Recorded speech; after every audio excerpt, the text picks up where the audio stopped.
Oi pessoal, tudo bem? Estou aqui novamente através de nossos vídeos, como eu já tinha dito a vocês. E hoje eu vim para dar continuidade ao nosso conteúdo, termos da oração. Conteúdo que eu já apresentei para vocês através do nosso grupo do WhatsApp. E hoje eu vim passar um resumo a respeito dos principais termos da oração, certo? Então vamos lá. Como a gente já viu no início do bimestre, oração é todo enunciado que contém um verbo, perdão. Porém, existem termos que compõem a oração.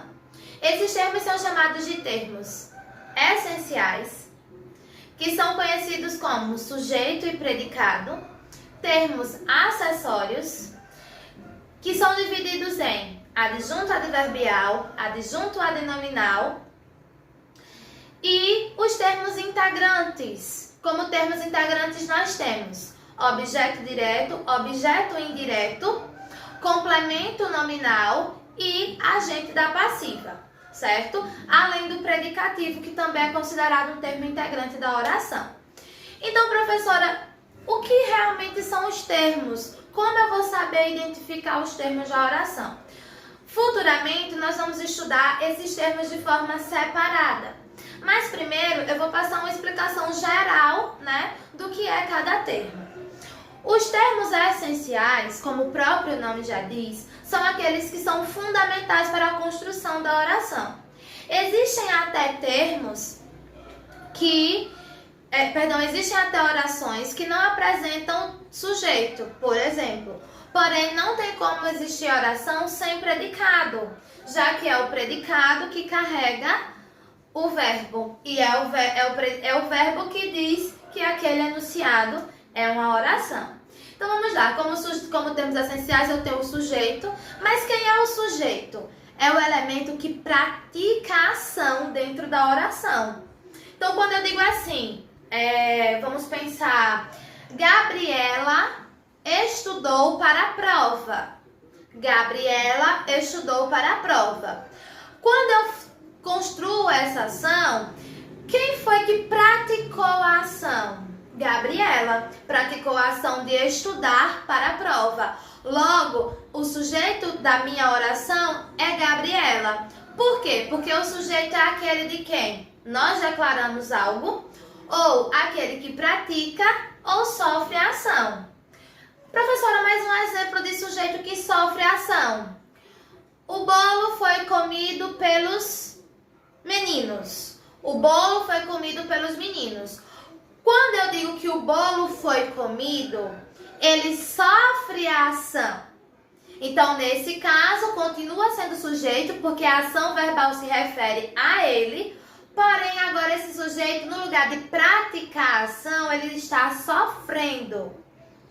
O outro caso é quando nós declaramos algo a respeito do sujeito. Normalmente, nós não teremos um verbo que indique ação, nós teremos um verbo de ligação, como no caso de a cidade está toda vacinada. A cidade está toda vacinada. De quem a minha oração está falando? Da cidade, não é isso? Mas a cidade não praticou a ação, nem sofreu. Nós simplesmente estamos declarando algo a respeito da cidade. Deixa de ser sujeito? Não. Porém, agora esse sujeito nem pratica, nem sofre. Nós apenas declaramos uma informação sobre ele. Certo? Certo, professora. Mas e o que é o predicado? O predicado é tudo aquilo que nós falamos a respeito do sujeito. Tudo. Tudo que eu declarar sobre o sujeito leva o nome de predicado. Então, na oração, Gabriela estudou para a prova. Gabriela estudou para a prova. Gabriela, a gente já sabe que é o sujeito, certo? E o que a gente fala sobre o sujeito? Estudou para a prova. Logo, estudou para a prova será o predicado de Gabriela.